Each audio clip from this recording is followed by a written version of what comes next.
Yes news में आप सभी दर्शकों का स्वागत है। मैं आपके साथ इलियास बड़ेघर। आइए देखते हैं आज की खबर क्या कहती है। ಬಂದಿದ್ದೀನಿ ವಿಜಯಪುರಗೆ. ಸೊ ತುಂಬ ಖುಷಿ ಆಯಿತು. ಎಂಟೈರ್ ಕರ್ನಾಟಕ ನಮ್ಮದು ಕಲ್ಟ್ ಪ್ರವಾಸ ಅನ್ನೋ ಒಂದು ಟೂರ್ ಅಂತ ಹಾಕ್ಕೊಂಡಿದ್ದೀವಿ. ಸೊ ಅದರಲ್ಲಿ 31 ಡಿಸ್ಟ್ರಿಕ್ಟು 88 ತಾಲೂಕುಗಳನ್ನ ನಾವು ಎಲ್ಲ ಕಡೆ ಪ್ರವಾಸ ಮಾಡ್ತಾಯಿದ್ದೀವಿ. ಕಲ್ಟ್ ಸಿನಿಮಾದ ಪ್ರಮೋಷನು ಜನವರಿ 23ಗೆ ಬಿಡುಗಡೆ ಆಗ್ತಿರೋದ್ರಿಂದ ಸೊ ಎಲ್ಲ ಕಡೆ ಪ್ರವಾಸ ಮಾಡ್ತಾಯಿದ್ದೀವಿ. ಸೊ ಅದಕ್ಕೆ ಇವತ್ತು ವಿಜಯಪುರಗೂ ಬಂದೆ ಪ್ರಮೋಷನ್ಸ್ಗೆ. ಅದ್ರ ಇದೆಯಾ ಈಗ ನೆಕ್ಸ್ಟ್ ಇಲ್ಲಿಂದ ನಾನು ಇವತ್ತು ಕಾರ್ಯಕ್ರಮ ಮುಗೀತು, ಇನ್ನೊಂದು ಕಾಲೇಜ್ ಇದೆ, ಅದನ್ನು ಮುಗಿಸ್ಕೊಂಡು ಸೀದಾ ಇಲ್ಲಿಂದ ಬೆಳಗಾಂ ಹೋಗ್ತೀನಿ. ಈಗ ನೆಕ್ಸ್ಟ್ ರೂಟು ಬೆಳಗಾಮು, ಧಾರವಾಡ, ಹುಬ್ಳಿ, ಹಾವೇರಿ ಮತ್ತು ನಮ್ಮ ದಾವಣಗೆರೆ. ಈಗ ಸದ್ಯಕ್ಕಂತೂ ನಾವು ಇನ್ನೂ ಹೇಳೋಕ್ಕಾಗಲ್ಲ, ನನಗೆ ತುಂಬ ಅರ್ಲಿ ಆಗೋಗುತ್ತೆ. ಯಾಕಂದರೆ ಇನ್ನೂ 40-45 ದಿನ ಇದೆ ಸಿನಿಮಾ ರಿಲೀಸ್ಗೆ. ಸೊ ಹತ್ತಿರ ಇರುವಾಗ ನಮಗೂ ಗೊತ್ತಾಗುತ್ತೆ. ನಿರ್ದೇಶಕರು ಬಂದುಬಿಟ್ರು ನಮ್ಮ ಲೋಕಿ ಸಿನಿಮಾಸ್ ಅಂತ ಹೇಳಿ, ನಮ್ಮ ಕರ್ನಾಟಕದವರು. ಸೊ ಅವರು ಈ ಸಿನಿಮಾನ ನಿರ್ಮಾಪಕರು. ಮತ್ತು ನಮ್ಮ ನಿರ್ದೇಶಕರು ಬಂದುಬಿಟ್ಟು ನಮ್ಮ ಅನಿಲ್ ಕುಮಾರ್ ಅಂತ ಹೇಳಿ, ಓದ್ ಸಿನಿಮಾ ಅವ್ರದ್ದು ಉಪಾಧ್ಯಕ್ಷ ಅಂತ ತಾವೆಲ್ಲರೂ ನೋಡಿರ್ತೀರ. ಸೊ ಆ ಸಿನಿಮಾ ಡೈರೆಕ್ಟರು. ಎಷ್ಟು ಅದೇ 31 ಜಿಲ್ಲೆಗಳು ಇದೆ ಸರ್. ಎಂಟೈರ್ ಕರ್ನಾಟಕ ಅಂತಲೇ ಹೇಳ್ಬೋದು. ತುಂಬ ಚೆನ್ನಾಗಿದೆ ಸರ್. ನೀವೇ ನೋಡ್ತಿದ್ದೀರಲ್ಲ, ಇವಾಗ ಇಲ್ಲೂ ಕಾಲೇಜ್ ಬಂದಿದೆ. ಸೊ ಮಕ್ಕಳಾಗ್ಬೋದು, ಸ್ಟೂಡೆಂಟ್ಸ್ ಆಗ್ಬೋದು. ಏನಕ್ಕಂದರೆ ನಮ್ಮ ಸಿನಿಮಾದು 2-3 ಹಾಡು ತುಂಬ ಹಿಟ್ಟಾಗಿದೆ. ಸೊ ಎಲ್ಲರೂ ತುಂಬ ಹಂಚೋಗಿದೆ. ಸೊ ಹಾಗಾಗಿ ಸಿನಿಮಾದು ಒಂದು ಟಾಕ್ ಆಗ್ಬೋದು, ಒಂದು ಕ್ರೇಜ್ ಆಗ್ಬೋದು, ಚೆನ್ನಾಗಿದೆ. ತುಂಬ ಖುಷಿ ಆಗ್ತಿದೆ ನನಗೆ. ಹಾಂ, ಪಿಕ್ಚರ್ ಬಗ್ಗೆ ಏನು ಹೇಳಿ ಸರ್ ನಾನು? ಇಲ್ಲ ಸರ್, ಒಂದೇ ಲ್ಯಾಂಗ್ವೇಜ್, ಕನ್ನಡ ಭಾಷೆಯಲ್ಲಿ ರಿಲೀಸ್ ಮಾಡ್ತಾ ಇದ್ದೀವಿ ಸರ್.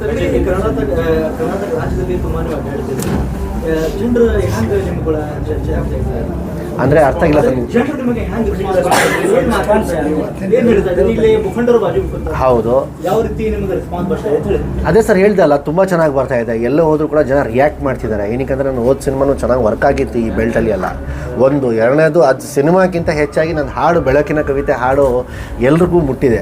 ಸೊ ಹಾಗಾಗಿ ನಾನೇನು ಹೊಸೊಬ್ಬ ಅಲ್ಲ ಇಲ್ಲಿ. ಸೊ ಎಲ್ರಿಗೂ ಮುಖ ಪರಿಚಯ. ಆಮೇಲೆ ಈ ಸಿನಿಮಾದು ಎಲ್ಲ ಹಾಡುಗಳು ಆಲ್ಮೋಸ್ಟ್ ಹಿಟ್ ಆಗಿದೆ. ಅಯ್ಯೋ ಶಿವನ ಅಂತೂ ಬ್ಲಾಕ್ ಬಸ್ಟರ್ ಹಿಟ್ ಆಗೋಯ್ತು.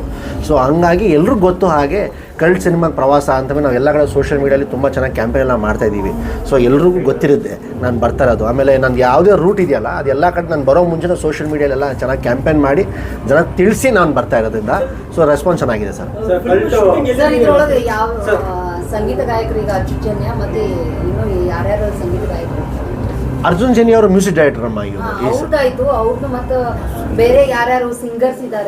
ಅದೇ ಈಗ ಅಯ್ಯೋ ಶಿವನೇ ಹಾಡು ಬಂದುಬಿಟ್ಟು ನಮ್ಮ ಪೃಥ್ವಿ ಭಟ್ ಮತ್ತು ಜಸ್ಕರನ್ ಸಿಂಗ್ ಅವರು ಹಾಡಿದ್ದು. ಮತ್ತು ನಮ್ಮ ಬ್ಲಡಿ ಲವ್ ಅಂತ ಒಂದು ಡ್ಯಾನ್ಸ್ ನಂಬರ್ ಸಾಂಗ್ ಇತ್ತು, ಕಮರ್ಷಿಯಲ್ ಸಾಂಗ್ ಇತ್ತು, ನಮ್ಮ ಚಂದನ್ ಶೆಟ್ಟಿ ಅವರ ಹಾಡಿದ್ರು. ಸೊ ಸುಮಾರು ಸಿಂಗರ್ಸ್ ಎಲ್ಲ ಹಾಡಿದ್ದಾರೆ. ಈಗ ನೆಕ್ಸ್ಟ್ ಇದೇ ತಿಂಗಳು ಒಳಗಡೆ ಇನ್ನೂ ಒಂದು ಹೊಸ ಇದು ಕೊಡ್ತೀನಿ ನೋಡಿ ನಿಮ್ಗಳಿಗೆ. ನಂದು ಮತ್ತು ರಚಿತಾರಾಮ್ ಅವ್ರದ್ದು ಒಂದು ಡ್ಯೂಯೆಟ್ ಸಾಂಗ್ ಇದೆ. ಅದು ಇದೇ ತಿಂಗಳ ಒಳಗಡೆ ನಾನು ರಿಲೀಸ್ ಮಾಡ್ತೀನಿ.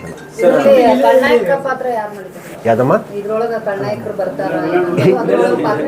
ಇಲ್ಲ, ನಾಯಕ ಕರ್ನಾಟಕ ನಾನೇ ಇದರಲ್ಲಿ, ಒಳ್ಳೆಯವನು ಕೆಟ್ಟವನು ನಾನೇ ಅದರಲ್ಲಿ ಸಿನಿಮಾ. ಹೌದು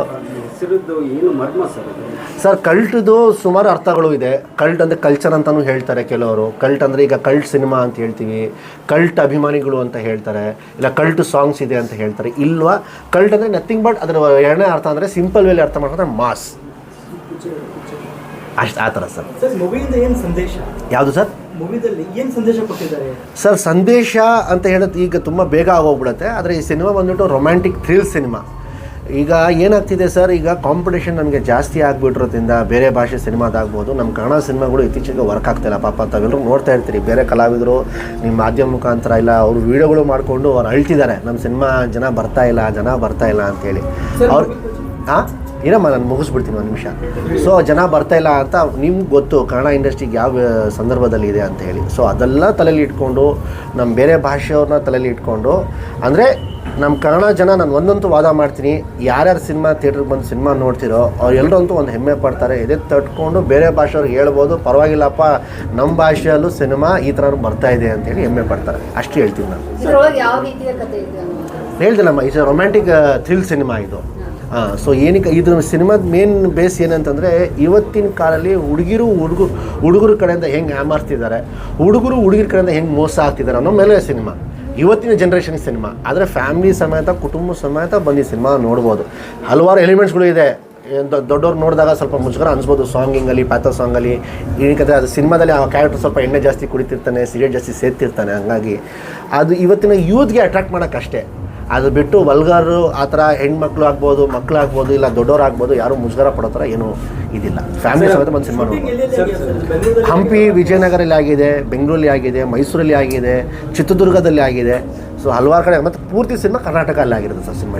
ಈ ಚಿತ್ರದೊಳಗೆ ಕಲಾವಿದರು ಎಲ್ಲ ಅಂದ್ರೆ ಈಗ ಮೊದಲಿಗೆ ಸಿನಿಮಾ ಮಾಡಿದ ಕಲಾವಿದರು ಇದ್ದಾರೋ ಅಥವಾ ಮತ್ತೆ ಹೊಸಬ್ರು ಯಾರಾದ್ರೂ? ಹಲವಾರು ಹೊಸೊಬ್ರು ಇದ್ದಾರೆ, ಹಲವಾರು ಹಳಬ್ರು ಇದ್ದಾರೆ. ಸೊ ರಂಗಾಯಣ ರಘು ಇದ್ದಾರೆ, ಅಚ್ಯುತವ್ರು ಇದ್ದಾರೆ, ನಮ್ಮ ಡಿಂಪಲ್ ಕ್ವೀನ್ ರಚಿತಾರಾಮ್ ಅವರು ಹೀರೋಯಿನ್ ಆಗಿ ಪಾತ್ರ ಮಾಡ್ತಿದ್ದಾರೆ. ಇನ್ನೊಂದು ಮಲೇಕಾ ವಾಸುಪಾಲ್ ಅವರು ಅವರು ಹೀರೋಯಿನ್ ಈ ಸಿನಿಮಾಗೆ. ಸೊ ಅವ್ರಿಗೂ ಬಜೆಟ್ ಎಷ್ಟಿದೆ? ಈಗ ಬಜೆಟ್ ನಾನು ಹಿಂಗೆ ಹೇಳೋಕ್ಕಾಗತ್ತೆ, ನಿರ್ಮಾಪಕರಿಗೆ ಕೇಳಬೇಕಲ್ವಾ, ಅವ್ರು ಚೆನ್ನಾಗಿ ಗೊತ್ತಿರುತ್ತೆ, ಅವ್ರು ಕ್ಲಾರಿಟಿ ಕೊಟ್ಟರೆ ಚಂದ. ಗೊತ್ತಿಲ್ಲಮ್ಮ ನನಗೆ ಪೇಮೆಂಟ್ ಕೊಟ್ಟರು, ನನ್ನ ಕರ್ತವ್ಯ ಏನು, ಬೆಳಗ್ಗೆ ಬಾ ಸಾಯಂಕಾಲ ಮುಗಿಸ್ಕೊಂಡು ಹೋಗ್ತಾ ಇರೋ, ಏನು ಆ್ಯಕ್ಟಿಂಗ್ ಅಷ್ಟೇ. ಬರ್ತಾ ಇರೋ ತಮ್ಮ ಪ್ರಾಜೆಕ್ಟ್ಗಳಲ್ಲಿ, ಸಾರಿ ಸರ್ ಕೇಳಿ ಸರ್, ಮುಂದೆ ಬರ್ತಾ ಇರೋ ತಮ್ಮ ಫಿಲ್ಮ್ ಪ್ರಾಜೆಕ್ಟ್ಗಳಲ್ಲಿ ಸೊ ಏನಂದ್ರೆ ಜಯೀದ್ ಖಾನ್ ಅಭಿಮಾನಿಗಳು ಇದಕ್ಕೆ ಒಂದು ಪರದೆಯಲ್ಲಿ ರಾಜಕೀಯವಾಗಿ ಒಂದು ರೂಪದಲ್ಲಿ ನೋಡ್ಬೇಕಂತ ಜಯೀದ್ ಖಾನ್ ಅಭಿಮಾನಿಗಳು. ಬೇಡ ಸರ್, ನನಗೆ ಆಸೆ ಇಲ್ಲ. ಪರ್ಸ್ನಲಾಗಿ ನನಗೆ ಆಸೆ ಇಲ್ಲ. ನನಗೆ ಯಾವ ಇಂಟ್ರೆಸ್ಟು ಇಲ್ಲ. ನನಗೆ ಸಿನಿಮಾ ಹುಚ್ಚು, ನನಗೆ ಆ್ಯಕ್ಟಿಂಗ್ ಮಾಡಬೇಕು, ನಾನು ಕಲಾವಿದ ಆಗಬೇಕು ಅಂತ ಚಿಕ್ಕ ವಯಸ್ಸಿಂದ. ರಾಜಕೀಯ ಅಲ್ಲ, ಪರದೆ ಮೇಲೆ ತಮ್ಮನೇನು ರಾಜಕೀಯ ನಾಯಕನಾಗಿ ನೋಡ್ಬೇಕನ್ನೋ ಒಂದು. ಬೇಡ ಸರ್, ನೋಡುವ ಆ ಥರ ಪಾತ್ರಗಳು ಬಂದರೆ ನೋಡುವ. ನನಗಂತೂ ಇಂಟ್ರೆಸ್ಟ್ ಇಲ್ಲ. ನಿಜ ಜೀವನದಲ್ಲೂ ಇಲ್ಲ, ಸ್ಕ್ರೀನ್ ಮೇಲೂ ರಾಜಕೀಯ ಅನ್ನೋ ಒಂದು ಇದನ್ನೇ ನಂಗೆ ಬೇಡ ಅಂತ. ನನಗೆ ಇಷ್ಟ ಇಲ್ಲ ಪರ್ಸ್ನಲಿ ಆಗಿ. ನೆಕ್ಸ್ಟ್ ಸಿನಿಮಾ ಆಫರ್ ಏನಾದರೂ ಇದೆ? ಆಲ್ರೆಡಿ 4 ಕಮಿಟ್ಮೆಂಟ್ ಆಗೋಗಿದೆ ನಂದು. ಆಲ್ರೆಡಿ ಕಮಿಟ್ಮೆಂಟ್ ಆಗಿ ಆಲ್ಮೋಸ್ಟ್ ಪ್ರೀ ಪ್ರೊಡಕ್ಷನ್ ಎಲ್ಲ ಶುರು ಆಗೋಗ್ಬಿಟ್ಟಿದೆ. ಇದು ಸಿನಿಮಾ ಒಂದು ಸ್ವಲ್ಪ ಒಂದು ರೇಂಜ್ ನಿಂತ್ಕೊಂಡು ಜನ ಅದನ್ನು ಸ್ವೀಕರಿಸ್ಕೊಂಡು ನನ್ನ ಆಶೀರ್ವಾದ ಮಾಡಿದ್ರೆ, ಇವಾಗ ನಾನು ಏನು ಅಂದ್ಕೊಂಡಿದ್ದೀನೋ ಇನ್ನೂ ಒಂದು ಸ್ವಲ್ಪ ನನಗೆ ಜನ ಧೈರ್ಯ ತುಂಬಿಸಿದ್ರೆ ಇನ್ನೂ ಒಂದು ದೊಡ್ಡ ಮಟ್ಟಕ್ಕೆ ಆ ಸಿನಿಮಾನ ನಾನು ಮಾಡ್ಬೋದು. ಬಜೆಟ್ ಇನ್ಕ್ರೀಸ್ ಮಾಡ್ಬೋದು, ಬೇರೆ ಬೇರೆ ಭಾಷೆಯಿಂದ ಆರ್ಟಿಸ್ಟ್ಗಳನ್ನ ಕರೆಸಿ ಇನ್ನೂ ಒಂದು ಸ್ವಲ್ಪ ದೊಡ್ಡ ಮಟ್ಟಕ್ಕೆ ಸಿನಿಮಾನ ಮಾಡ್ಬೋದು. ಸರ್ ಬೈಕ್ ರೈಲೇ ಆಯಿತು, ವಿಜಯಪುರ ಜನಕ್ಕೆ ಏನೇನು ಬಯಸ್ತೀವಿ? ಅದೇ ಸರ್, ಯಾವ ಜನ್ಮದ ಪುಣ್ಯ ನನಗಂತೂ ಗೊತ್ತಿಲ್ಲ. ಯಾಕಂದರೆ ನಾನು ಮೊದಲನೇ ಬಾರಿ ವಿಜಯಪುರಕ್ಕೆ ಬರ್ತಾ ಇರೋದು. ಸೊ ಜನ ಇಲ್ಲಿ ನನಗೆ ತೋರಿಸೋ ಪ್ರೀತಿ, ಅಭಿಮಾನ ನಾನು ಹಲವಾರು ವೇದಿಕೆಯಲ್ಲಿ ಹೇಳಿದ್ದೀನಿ. ನನ್ನ ದೇಹದ ಅವ್ರಿಗೆ ಕೊನೆ ರಕ್ತ ಕೊಟ್ಟರು ಅವ್ರುಗಳು ಕಮ್ಮಿ. ಏನಕ್ಕಂದರೆ ಇವತ್ತು ಕನ್ನಡ ಇಂಡಸ್ಟ್ರಿ ಬದುಕಿರೋದೇ ಉತ್ತರ ಕರ್ನಾಟಕ ಅವ್ರ ಒಂದು ಭಿಕ್ಷೆಯಿಂದನೇ ಹೇಳ್ಬೋದು. ಏನೂ ತಪ್ಪಿಲ್ಲ, ಅಷ್ಟು ಹೇಳ್ತೀನಿ. ಎಲ್ಲೋ ಒಂದು ಕಡೆ ಉತ್ತರ ಕನ್ನಡ ಕಲಾವಿದರಿಗೆ ಚಲನಚಿತ್ರ ಮಂಡಳಿ ತಾರತಮ್ಯ ನಡೀತಾರೆ ಅವ್ರದ್ದು ಒಂದು ನಾನು ಹಲವಾರು ಚಲನಚಿತ್ರ ಏನು ಕಲಾವಿದರಿದ್ದಾರೆ, ಹೌದು, ಎಲ್ಲೋ ಒಂದು ಕಡೆ ತಾರತಮ್ಯ ಮಾಡ್ತಾರೆ. ಅದೇ ನಾನು ಹಲವಾರು ಈಗ ನಾನು ಪ್ರಚಾರಕ್ಕೆ ಬರ್ತಾರೋದ್ರಿಂದ, ಉತ್ತರ ಕರ್ನಾಟಕ ಜಾಸ್ತಿ ಓಡಾಡ್ತಾ ಇರೋದ್ರಿಂದ, ಜನನ ಭೇಟಿ ಆಗ್ತಾ ಇರೋದ್ರಿಂದ ನನಗೂ ವಿಷಯ ಕಿವಿಗೆ ಬಿತ್ತು. ಉತ್ತರ ಕರ್ನಾಟಕ ಅವ್ರಿಗೆ ಅವಕಾಶಗಳು ಕೊಡ್ತಿಲ್ಲ, ಪಾಪ ಅವರು ತುಂಬ ಕಷ್ಟಪಡ್ತಾವ್ರು ಅಂತ. ಇಲ್ಲಿವರೆಗೂ ನನಗೆ ಮಾಹಿತಿ ಬಂದಿರಲಿಲ್ಲ. ಈ ಬಾರಿ ಫಸ್ಟ್ ಟೈಮ್ ತುಂಬ ಜನ ಅಂತ ಕೇಳ್ಕೊಂಡಿದ್ದೀನಿ ನಾನು. ಸೊ ಅದಕ್ಕೆ ನಾನು ಒಂದೇ ವಾದನೆ ಮಾಡ್ತೀನಿ, ನಾನು ನೆಕ್ಸ್ಟ್ ಯಾವುದೇ ಸಿನಿಮಾ ಇದ್ರೂ ಅಟ್ಲೀಸ್ಟ್ ಇಬ್ಬರಿಗಾದರೂ ಉತ್ತರ ಕರ್ನಾಟಕ ಅವ್ರಿಗೆ ಹಾಕ್ಕೊಡ್ತೀನಿ. ನನ್ನ ಕೈಲಿ ಎಷ್ಟಾಗೋದು ಅಷ್ಟು ಮಾಡ್ತೀನಿ. ಇಲ್ಲ ಸರ್, ಈ ಸಿನಿಮಾದಲ್ಲಿ ಯಾವುದಿಲ್ಲ. ಇದು best Karnataka, Bengaluru best cinema ಇದು. ಏನಕ್ಕಂದರೆ ಉತ್ತರ ಕರ್ನಾಟಕ ಅವ್ರದ್ದು ಪ್ರಾಬ್ಲಮ್ ಏನಾಗುತ್ತೆ ಗೊತ್ತಾ ಸರ್, ಉತ್ತರ ಕನ್ನಡ ಭಾಷೆ ಇದೆಲ್ಲ ಕನ್ನಡನೇ, ಅದು ಸ್ಲ್ಯಾಂಗ್ ಸ್ವಲ್ಪ ಫಾಸ್ಟ್ ಆಗಿರುತ್ತೆ, ಸ್ವಲ್ಪ ಚಲೋ. ಆದರೆ ಅವ್ರದ್ದು ಸ್ಲ್ಯಾಂಗ್ ಹಂಗಿರುತ್ತೆ. ಸೊ ಅದೇನಾಗುತ್ತೆ, ನಾವು ಕರ್ನಾಟಕಕ್ಕೆ ಸಿನಿಮಾ ಮಾಡಿದಾಗ ಬೇರೆ ಈಗ ತುಮಕೂರು ಆಗ್ಬೋದು, ಕೋಲಾರ ಕಡೆ ಆಗ್ಬೋದು, ಈಗ ನಮ್ಮ ಬೆಂಗಳೂರು ಸಿಟಿ ಆಗ್ಬೋದು, ಅವ್ರ ಆಡಿಯನ್ಸ್ಗೆ ಪಾಪ ಅರ್ಥ ಆಗಲ್ಲ. ಈಗ ನಾನು ಮಾತಾಡ್ತಿರೋ ಕನ್ನಡ ನಿಮ್ಗೆ ಅರ್ಥ ಆಗ್ತಿದೆ. ಈಗ ಯಾರಾದರೂ ಇಲ್ಲಿ ಉತ್ತರ ಕರ್ನಾಟಕ ಭಾಷೆ ಮಾತಾಡಿದ್ರೆ ಸ್ಲೋ ಆಗಿ ಮಾತ್ರ ನನಗೆ ಅರ್ಥ ಆಗುತ್ತೆ, ಸ್ವಲ್ಪ ಸ್ಪೀಡಾಗಿ ಮಾತ್ರ ನನಗೆ ಸ್ವಲ್ಪ ಎಡ್ವೈಟ್ ಆಗುತ್ತೆ. ಸೊ ಆದಿಂದ ಸ್ವಲ್ಪ ಏನು ಮಾಡ್ತೀವಿ ನಾವು ಸಿನಿಮಾಗಳಲ್ಲಿ, ಉತ್ತರ ಕನ್ನಡ ಭಾಷೆ ಸ್ವಲ್ಪ ಸ್ಲೋಗಿ ಇಟ್ಕೊಳ್ತೀವಿ, ಇಲ್ಲ ಸ್ವಲ್ಪ ಅವಾಯ್ಡ್ ಮಾಡ್ತೀವಿ ನಾವು. ಇದೇ ಒಂದು ಕಾರಣಗಳಿಗೆ ಯಾವುದಿಲ್ಲ. जैसा कि आप सब जानते हैं कि आप सभी का प्यार हमारे साथ कायम है। इसी तरह से हमारे इस चैनल को प्यार करते रहिए और हमारी सारी खबरों को लाइक, शेयर और सब्सक्राइब करना ना भूलिए। हमारा यही मकसद है कि आपको हर खबर जो है, जैसा है वैसा ही आपको हम दिखाते रहेंगे, ना किसी का पक्ष लेंगे, ना किसी के विरोध में जाएंगे। हमारे कदम सच के साथ।